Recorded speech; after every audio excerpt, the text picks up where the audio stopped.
From NBC News, this is Today. As many as 1 in 8 women can expect to have issues with their thyroid gland during their lifetime. But the commonest symptoms of fatigue, hot flashes, and weight gain can sometimes be confused with other conditions such as menopause. As NBC's Lee Cowan now reports, a little awareness can go a long way towards avoiding a misdiagnosis. We will order physical therapy for this patient, okay? Every day used to be a cruel struggle for Iola Forbes. It's a good day today. It's a good day today? As a nurse practitioner, she helped the sick manage their pain, understand their ailments, made them feel better, all while she was suffering a debilitating illness herself. Her journal entries tell the tale. I want to finish so many things, and I am so tired. I feel like I'm dying. She felt like an 8-cylinder engine running on only 4. And then there was the weight gain. She had grown to more than 400 pounds. I was depressed. I was foggy. I was a mess. They seemed to her the classic symptoms of an underactive thyroid. It's a gland in the neck. The brain tells it to secrete hormones such as thyroxine, which regulates the body's metabolism, telling organs and tissues all over the body just how to behave.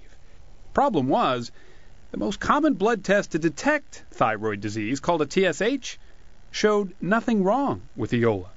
Instead, doctors told her, it's just because you're fat. You're fat. You're fat. You're fat and you're menopausal. And you're female. And you're fat.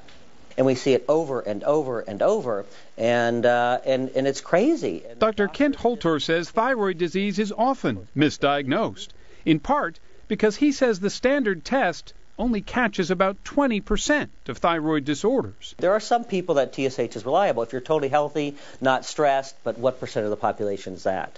Holtorf worries doctors aren't spending the time to do other tests that could catch what the TSH misses.